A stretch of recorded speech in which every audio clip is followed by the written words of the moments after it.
Hi ನಮಸ್ತೆ home cook ಚಾನಲ್ಗೆ ಸ್ವಾಗತ. ನೋಡಿ ತುಂಬಾ ರುಚಿಯಾಗಿರುವಂಥ ಪಾಲಕ್ ಚಟ್ನಿ ಹೇಗೆ ಮಾಡೋದು ಅನ್ನೋದನ್ನು ಇವತ್ತಿನ ವಿಡಿಯೋದಲ್ಲಿ ನೋಡೋಣ. ಇದನ್ನು ರೊಟ್ಟಿ ಜೊತೆ, ಚಪಾತಿ ಜೊತೆ ಅಥವಾ ಬಿಸಿ ಅನ್ನದ ಜೊತೆ ಊಟ ಮಾಡಲಿಕ್ಕೂ ತುಂಬಾ ಟೇಸ್ಟ್ ಆಗಿರುತ್ತೆ.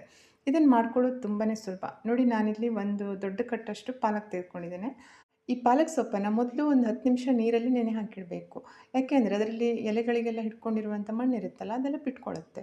ಆನಂತರ ಮತ್ತೆ ಪುನಃ ಅದನ್ನು ಒಂದು 2-3 ಸಲ ನೀರಲ್ಲಿ ಚೆನ್ನಾಗಿ ತೊಳೆದಿಟ್ಕೊಳ್ಬೇಕು. ಆನಂತರ ಈ ಸೊಪ್ಪನ್ನು ಒಂದು ಪಾತ್ರೆಯಲ್ಲಿ ನೀರನ್ನು ಹಾಕಿ ಅದರಲ್ಲಿ ಈ ಸೊಪ್ಪನ್ನು ಹಾಕಿಬಿಟ್ಟು ಬೇಯಲಿಕ್ಕಿಟ್ಟಿದ್ದೇನೆ. ಇದು ಚೆನ್ನಾಗಿ ಬೇಯಬೇಕು. ಅಂದರೆ ಒಂದು 5 ನಿಮಿಷ ಇದು ಬೆಂದರೆ ಸಾಕು. ಆನಂತರ ಫ್ಲೇಮನ್ನು ಆಫ್ ಮಾಡಿ ಈ ಸೊಪ್ಪನ್ನು ತೆಗೆದು ಐಸ್ ವಾಟರಲ್ಲಿ ಹಾಕಬೇಕು. ಐಸ್ ವಾಟರಲ್ಲಿ ಹಾಕೋದ್ರಿಂದ ಇದರ ಗ್ರೇವಿ ಮಾಡಿದಾಗ ಕಲರ್ ತುಂಬಾ ಡಾರ್ಕಾಗಿ ಬರುತ್ತೆ. ಅದಕ್ಕೋಸ್ಕರ ತುಂಬಾ ಚೆನ್ನಾಗಿರುತ್ತೆ. ನೋಡಿ ಇದು ಪೂರ್ತಿಯಾಗಿ ತಣ್ಣಗಾಗಬೇಕು. ಆನಂತರ ಈ ಸೊಪ್ಪನ್ನು ತೆಗೆದು ಮಿಕ್ಸರ್ ಜಾರಲ್ಲಿ ಹಾಕ್ತಾಯಿದ್ದೀನಿ. ಈ ಸೊಪ್ಪಿನ ಜೊತೆಗೆ ಒಂದು 2 ಟೇಬಲ್ ಸ್ಪೂನ್ನಷ್ಟು ಫ್ರೆಶ್ ತೆಂಗಿನಕಾಯಿ ತುರಿಯನ್ನು ಹಾಕಿದ್ದೇನೆ. ಹಸಿ ತೆಂಗಿನಕಾಯಿ ತುರಿ ಇದ್ದರೆ ಹಾಕ್ಕೊಳ್ಳಿ, ತುಂಬಾ ಚೆನ್ನಾಗಾಗುತ್ತೆ. ಹಾಗೆಯೇ ಒಂದು 4-5 ಗೋಡಂಬಿಯನ್ನು ಹಾಕಿದ್ದೇನೆ. ಖಾರಕ್ಕೆ ಅನುಗುಣವಾಗಿ 3 ಹಸಿಮೆಣಸಿನಕಾಯಿಯನ್ನು ಹಾಕಿದ್ದೇನೆ. ಇದನ್ನೀಗ ಸ್ಮೂತ್ ಪೇಸ್ಟ್ ಮಾಡ್ಕೋಬೇಕು ನೋಡಿ. ಆನಂತರ ಒಂದು ಕಡಾಯಿಯನ್ನು ಗ್ಯಾಸ್ ಫ್ಲೇಮ್ ಮೇಲೆ ಇಟ್ಟಿದ್ದೇನೆ. ಅದಕ್ಕೆ ಒಂದು 2 ಟೇಬಲ್ ಸ್ಪೂನ್ನಷ್ಟು ಕೊಬ್ಬರಿ ಎಣ್ಣೆಯನ್ನು ಹಾಕಿದ್ದೇನೆ. ಎಣ್ಣೆ ಸ್ವಲ್ಪ ಕಾದ ನಂತರ ಅದಕ್ಕೆ 1 ಟೇಬಲ್ ಸ್ಪೂನ್ ಸಾಸಿವೆ, 1 ಟೇಬಲ್ ಸ್ಪೂನ್ನಷ್ಟು ಜೀರಿಗೆಯನ್ನು ಹಾಕಬೇಕು. ಆನಂತರ ಇದಕ್ಕೆ 1-2 ಒಣಮೆಣಸಿನ್ಕಾಯಿನ ಚೂರು, ಹಾಗೆಯೇ ಒಂದು 8-10 ಬೆಳ್ಳುಳ್ಳಿ ಹೆಸಳನ್ನು ಸಣ್ಣಕ್ಕೆ ಕಟ್ ಮಾಡಿಬಿಟ್ಟು ಹಾಕಬೇಕು ನೋಡಿ. ಬೆಳ್ಳುಳ್ಳಿ ಸ್ವಲ್ಪ ಕಲರ್ ಚೇಂಜ್ ಆಗೋ ತನಕ ಎಣ್ಣೆಯಲ್ಲಿ ಚೆನ್ನಾಗಿ ಫ್ರೈ ಮಾಡಬೇಕು.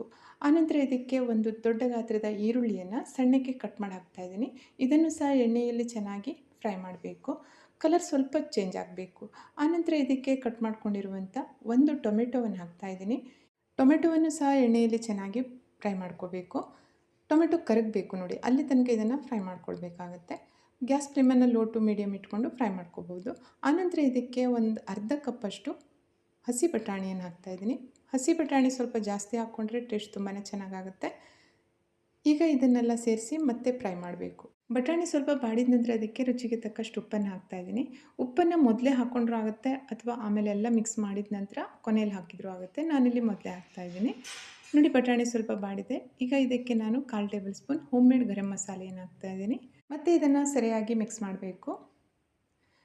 ಆನಂತರ ಇದಕ್ಕೆ ಮೊದಲಿಗೆ ಪೇಸ್ಟ್ ಮಾಡಿಟ್ಕೊಂಡಿರುವಂಥ ಪಾಲಕ್ ಪೇಸ್ಟನ್ನು ಹಾಕಿ ನೋಡಿ, ಯಾವ ರೀತಿ ಕನ್ಸಿಸ್ಟೆನ್ಸಿ ನಿಮಗೆ ಬೇಕೋ ಆ ರೀತಿ ಮಾಡ್ಕೋಬೋದು. ಅನ್ನಕ್ಕಾದರೆ ಸ್ವಲ್ಪ ತೆಳ್ಳಗಾದರೆ ಚೆನ್ನಾಗಾಗುತ್ತೆ.